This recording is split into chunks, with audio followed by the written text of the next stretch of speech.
Fala pessoal, Guilherme Monteiro por aqui. Falaremos hoje a respeito de End Migration Tool. Se você é desenvolvedor novo no ecossistema da Salesforce, você tem que ficar por aqui e acompanhar o vídeo que eu tenho certeza que irá te ajudar. E se você também ainda não viu a série de vídeos que eu fiz a respeito de Microsoft Visual Studio, por favor clique no link que está aparecendo aqui no vídeo. Todos os links que eu utilizar aqui neste vídeo estarão aqui na descrição também para que você consiga acompanhar dentro da sua máquina. Então vamos falar de End. End, na verdade, é uma ferramenta disponibilizada pela própria Salesforce, que é um modo de você acessar a API de integração para enviar metadados e receber metadados. Então você pode enviar o metadado local da sua máquina para o seu ambiente da Salesforce e ter o retrieve desse metadado do seu ambiente para a sua máquina localmente. Isso ajuda, na verdade, na agilidade. Você não precisa ficar montando change set para poder fazer deploy, mandar um ambiente para o outro, esperar carregar. Na verdade, isso te ajuda a automatizar o seu processo. Na verdade, tem um trabalhinho também atrás disso, mas eu enxergo que como desenvolvedor no dia a dia acaba ajudando bem mais, tá ok? Então nós precisamos de dois passos aqui. O primeiro é o download da estrutura de passos do End Migration Tool, disponibilizado pela própria documentação da Salesforce, e o segundo é o Apache, que na verdade tem as bibliotecas do Java para fazer esse tipo de comunicação. O pré-requisito para você ter o End Migration Tool instalado é ter o Java JDK instalado. Se você não sabe instalar o Java JDK, assiste aquele vídeo que eu falei no começo a respeito da instalação do Visual Studio Code. Pois bem, aqui eu indico que você baixe o End Apache na versão 1.10.7, que requer no mínimo o Java 8, então este primeiro arquivo aqui é o que você fará o download. E o segundo arquivo que nós temos que baixar é a estrutura de pastas, que podemos baixar já para Summer 19, que é a release atual, ou baixar para Winter 20, que é a próxima release. Por segurança, isso não vai mudar muito. Na verdade, o que muda de uma versão para outra é a possibilidade de metadados que você pode fazer retrieve. Então, cada vez mais a Salesforce vem trabalhando nessa API para que aumente o número de itens que você consiga fazer retrieve por metadado API e, consequentemente, deploy também. Eu baixei o primeiro link aqui, que é da Summer 19, que é a nossa release vigente até o período atual deste vídeo. Uma vez que nós já temos esses arquivos baixados aqui na nossa máquina, nós temos que descompactar esses arquivos, um para cada pasta. Então aqui podemos descompactar os arquivos e aqui você já poderia seguir os próximos passos. Eu, como controle, prefiro deixar tudo que é referente a programas dentro da pasta default do Windows, que é o arquivo de programas, correto? Então nós já temos o nosso arquivo de programas aqui aberto. Eu já movi as duas pastas, um é o Salesforce End 46, o outro é o Apache 1.10.7, e o que nós precisamos fazer agora é configurar as variáveis de ambiente para que o Windows entenda que há uma nova biblioteca que pode ser utilizada. Então, anyway, a pasta, pouco importa a pasta que você deixar, é mais ou menos para controle, porque é bem importante você se lembrar no dia a dia com a quantidade de arquivos que nós manuseamos. Se abrirmos o iniciar, digitarmos variáveis de ambiente e apertar Enter, nós veremos já que conseguimos acessar as variáveis de ambiente. Nós temos duas variáveis que podem ser criadas e eu já tenho uma colinha aqui para me ajudar. A primeira é o End Home. Assim como nós criamos o Java, nós temos que criar uma do End. Então clicamos com o botão de novo, o nome é End Home e na verdade é o caminho que o seu End está instalado. Então você tem que abrir a sua pastinha do Apache End, clicar duas vezes na subpasta e a hora que você ver esta mesma estrutura de arquivos, você pode copiar o caminho aqui de cima e colar aqui dentro da valor da variável. Pressionaremos Enter, temos que navegar até o path e aqui dentro do path nós temos que referenciar aquela variável que nós declaramos como End Home e o caminho dos arquivos binários que na verdade é o executável do End. Então temos que voltarei aqui para vocês verem, dentro de path, dois cliques e criaremos um valor aqui. Pressionaremos OK, perceba que eu tenho que criar as variáveis dentro de variáveis do sistema, não variáveis de usuário. Clicarei OK, OK. E como saber se já funcionou? Podemos abrir a nossa linha de comando, o nosso command, e digitar aqui simplesmente End. Ele falará que nenhum build XML existe. Então aqui automaticamente já dá para perceber que funcionou, senão ele daria um erro que a pasta ent ou alguma coisa relativo não existiria. Nós temos duas maneiras de fazer deploy ou retrieve desses metadados. Tem pessoas que fazem pela própria linha de comando, tem pessoas que utilizam o VS Studio Code. Eu prefiro utilizar o VS Studio Code porque a IDE sempre está aberta 24 horas por dia no meu computador. Então eu acho muito mais fácil. Mas se você também quiser utilizar o Command Line Interface do Windows, perfeitamente vai funcionar da mesma maneira. E agora que nós já temos as nossas variáveis de ambiente configuradas, nós temos que voltar no diretório onde nós baixamos o nosso Salesforce Ent, clicar com o botão direito e abrir com o Visual Studio Code. Uma vez que nós já temos o Visual Studio Code aqui baixado, na verdade ele abre a mesma estrutura de pastas do Windows, então funcionaria se você fizer o retrieve pela linha de comando e abrir o Windows Explorer e navegar, você também conseguirá ver os itens que você baixou, mas aqui eu acho de uma forma muito dinâmica. A primeira coisa que eu gosto de fazer, muitas pessoas gostam de utilizar o PowerShell, que é o padrão a partir do Windows 8, se eu não me engano.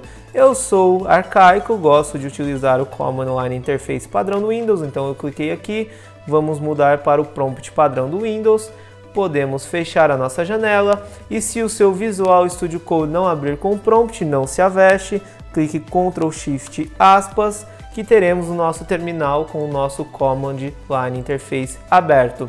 A primeira coisa que você precisa fazer é que nós já temos as pastas definidas, nós já temos as variáveis do ambiente, mas o Ent ainda não sabe qual é o usuário e qual é a senha que ele vai ter que utilizar para a autenticação, ou seja, qual é o ambiente que eu quero fazer retrieve ou enviar dados.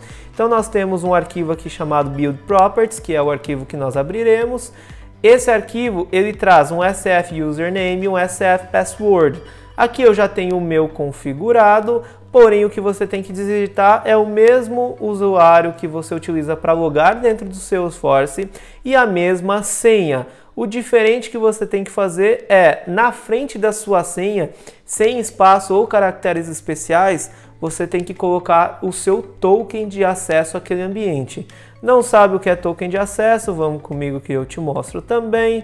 Aqui, se você entrar no Salesforce, clicar no seu usuário e selecionar, vamos Salesforce, selecionar configurações, nós seremos remetidos a essa tela. Nós temos a opção aqui de redefinir meu token de segurança. Então podemos clicar aqui, clicar na opção redefinir meu token de segurança e a Salesforce enviará para você um código via e-mail, na qual você tem o seu e-mail, que é o seu usuário, e você tem lá exatamente o token de segurança que você vai utilizar. Então lembrando, SF Password é a sua senha, não coloque espaço e cola aquele código recebido por e-mail.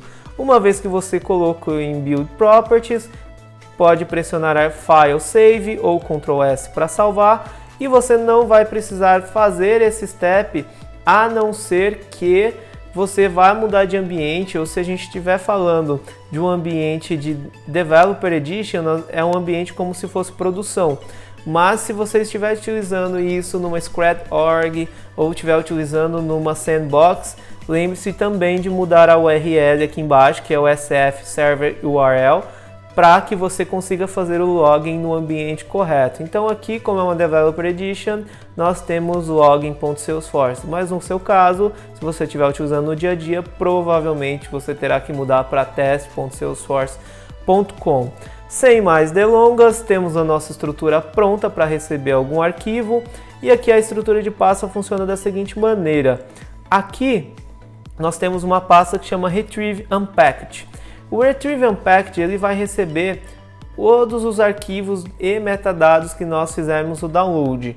Mas para que nós consigamos fazer esse retrieve dentro dessa pasta, nós temos que abrir, na verdade, o nosso package.xml, que é esse arquivo aqui que está escrito dentro de Unpacked. E perceba que nós temos esse arquivo por default com asterisco, tá? Ele vai ir aqui no seu Apex Trigger e um asterisco, Apex Class e um asterisco. O asterisco você está falando, na verdade, para o Ent que você quer baixar todos os metadados inerentes à Apex Class. Se você está num ambiente que é muito grande, tem muitas classes, você vai ficar um tempinho aguardando fazer esse retrieve, o que é o que eu não quero. Então, na verdade, por exemplo, eu comentei esse código aqui, ele vem por default desta maneira, eu fui lá e comentei só o members, que eu não quero baixar nenhuma trigger, e eu peguei uma classe do ambiente que eu defini aqui no Ent para fazer o retrieve para vocês verem. E é o que nós faremos.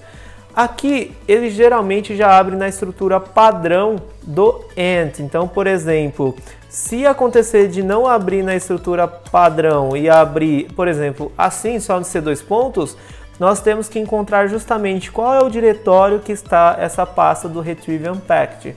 Então, no meu caso, lembra, eu coloquei no arquivo de programas, então eu dou um dir no C para ver os meus diretórios, coloco cd program files, dou um dir para ver quais são as pastas dentro de program files, acho a minha pasta do Ent, cd o meu diretório, dou um dir novamente e perceba que todos esses diretórios aqui na estrutura de raiz ficam dentro de sample, então eu tenho que dar um cd sample.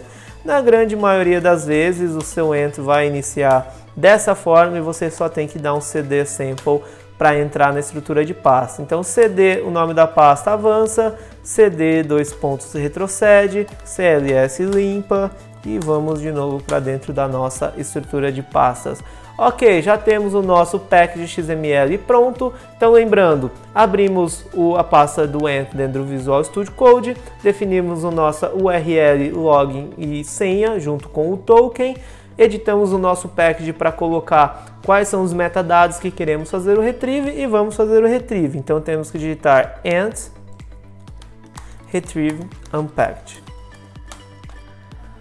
E aqui ele já está chamando a API, já está passando o request com o nosso metadado que nós queremos, vai fazer a autenticação, dando certo a autenticação, existindo a classe, e vai devolver a nossa classe. Então perceba que o request foi com sucesso, demorou 7 segundos, nós temos a pastinha aqui dentro de Retrieve Unpacked, que ele baixou na verdade a nossa classe, e também baixou o metadado inerente a essa classe. Perceba que você pode fazer retrieve de várias coisas, como Page Layouts, Lightning Pages, Lightning Components, Lightning Web Components. Lightning Web Components, se eu não me engano, só dá para fazer no CLI, mas provavelmente com essa atualização da nova release você vai conseguir também utilizar o Migration Tool.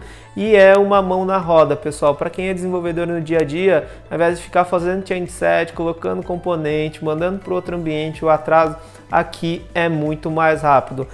E pessoal, uma outra maneira de fazer o download dos nossos metadados é através do Notepad++. Se você não sabe o que é o Notepad++, é uma ideia mais simplificada. Na verdade, nós temos aqui o nosso Notepad++, botão direito executar como administrador. Por que administrador? Porque como nós estaremos manipulando arquivos, ele tem que ter a permissão de edição desses arquivos. Nós temos a opção aqui de View, organizar a estrutura de pastas como um workspace, então nós podemos organizar mais ou menos igual acontece ali no Visual Studio Code.